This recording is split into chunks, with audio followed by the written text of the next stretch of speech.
कुंभ मेला सनातन धर्म के अनुसार भारत में मनाया जाने वाला विश्व का सबसे बड़ा धार्मिक मेला कुंभ मेला भारत में आयोजित होने वाला एक विशाल मेला है, जिसमें करोड़ों श्रद्धालु हर 12वें वर्ष प्रयाग, हरिद्वार, उज्जैन और नासिक में से किसी एक स्थान पर एकत्र होते हैं और नदी में पवित्र स्नान करते हैं।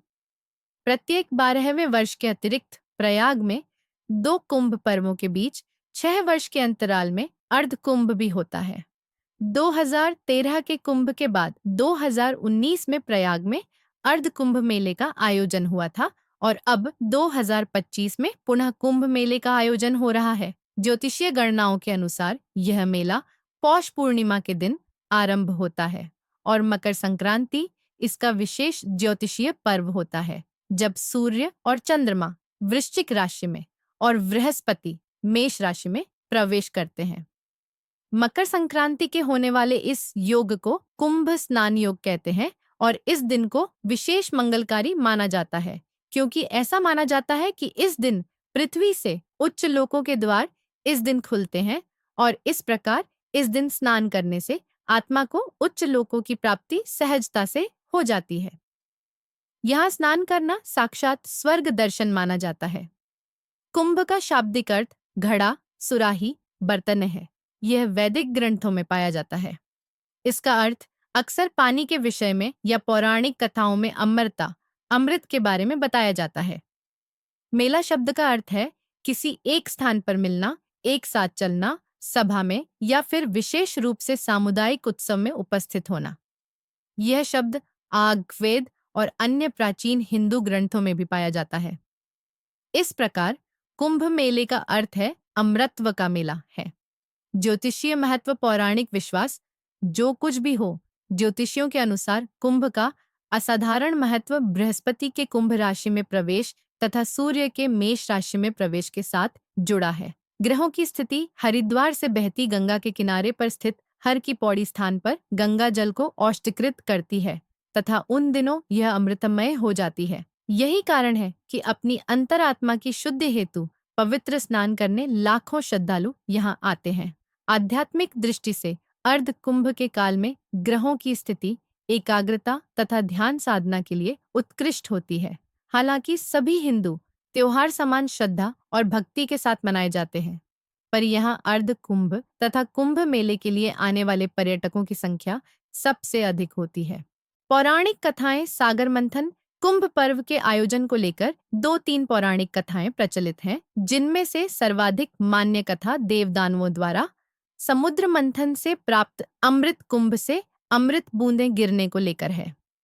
इस कथा के अनुसार महर्षि दुर्वासा के शाप के कारण जब इंद्र और अन्य देवता कमजोर हो गए तो दैत्यों ने देवताओं पर आक्रमण कर उन्हें परास्त कर दिया। तब सब देवता मिलकर भगवान विष्णु के पास गए और उन्हें सारा वृतांत सुनाया। तब भगवान विष्णु ने उन्हें दैत्यों के साथ मिलकर क्षीर सागर का मंथन करके अमृत निकालने की सलाह दी। भगवान विष्णु के ऐसा कहने पर संपूर्ण देवता दैत्यों के साथ संधि करके अमृत निकालने के यत्न में लग गए। अमृत कुंभ के निकलते ही देवताओं के इशारे से इंद्रपुत्र जयंत अमृत कलश को लेकर आकाश में उड़ गया। उसके बाद दैत्य गुरु शुक्राचार्य के आदेशानुसार दैत्यों ने अमृत को वापस लेने के लिए जयंत का पीछा किया और घोर परिश्रम के बाद उन्होंने बीच रास्ते में ही जयंत को पकड़ा। तत्पश्चात अमृत कलश पर अधिकार जमाने के लिए देव दानवों में 12 दिन तक अविराम युद्ध होता रहा। इस परस्पर मारकाट के दौरान पृथ्वी के 4 स्थानों प्रयाग, हरिद्वार, उज्जैन, नासिक पर कलश से अमृत बूंदें गिरी थीं। उस समय चंद्रमा ने घट से प्रस्रवण होने से, सूर्य ने घट फूटने से, गुरु ने दैत्यों के अपहरण से एवं शनि ने देवेंद्र के भय से घट की रक्षा की। कलह शांत करने के लिए भगवान ने मोहिनी रूप धारण कर यथाधिकार सबको अमृत बांटकर पिला दिया। इस प्रकार देव दानव युद्ध का अंत किया गया। अमृत प्राप्ति के लिए देव दानवों में परस्पर 12 दिन तक निरंतर युद्ध हुआ था। देवताओं के 12 दिन मनुष्यों के 12 वर्ष के तुल्य होते हैं, अतएव कुंभ भी 12 होते हैं।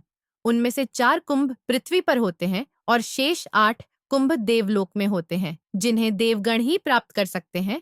मनुष्यों की वहां पहुंच नहीं है। जिस समय में चंद्रादिकों ने कलश की रक्षा की थी, उस समय की वर्तमान राशियों पर रक्षा करने वाले चंद्र सूर्यादिक ग्रह जब आते हैं, उस समय कुंभ का योग होता है। अर्थात जिस वर्ष जिस राशि पर सूर्य, चंद्रमा और बृहस्पति का संयोग होता है, उसी वर्ष उसी राशि के योग में जहां जहां अमृत बूंद गिरी थी, वहां वहां कुंभ पर्व होता है। यह 12 साल में एक बार होने वाला आयोजन होगा, जो 13 जनवरी 2025 को शुरू होगा और 26 फरवरी 2025 को समाप्त होगा। इस आयोजन के बाद 2019 प्रयाग कुंभ मेले का अर्ध कुंभ होगा। इसमें लगभग 400 मिलियन आगंतुकों के आकर्षित होने की उम्मीद है। हिंदू धर्म में 12 साल की अवधि में एक बार आयोजित होने का इसका महत्व है, क्योंकि ऐसा माना जाता है कि देवताओं और राक्षसों के बीच अमृत की लड़ाई 12 साल तक चली थी। यह आयोजन हरिद्वार, उज्जैन और नासिक में भी आयोजित होने की उम्मीद है। महत्व महाकुंभ मेला, जो राक्षसों पर देवताओं की जीत का प्रतीक है, 2025 में 13 जनवरी 2025 से शुरू होकर 26 फरवरी 2025 तक एक बार 12 साल के आयोजन के रूप में आयोजित किया जाएगा।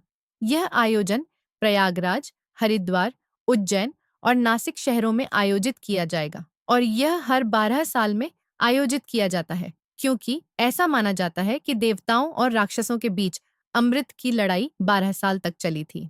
मेला क्षेत्र में गतिविधियां उत्तर प्रदेश राज्य सरकार द्वारा गठित मेला प्रशासन अधिकारियों द्वारा अखाड़ों को भूमि आवंटन के साथ शुरू हुई। महाकुंभ 2025 मेले में 400 मिलियन आगंतुकों के भाग लेने की उम्मीद है और इसमें संयुक्त राज्य अमेरिका, इजराइल, फ्रांस और कई अन्य देशों से गणमान्य व्यक्ति शामिल होंगे।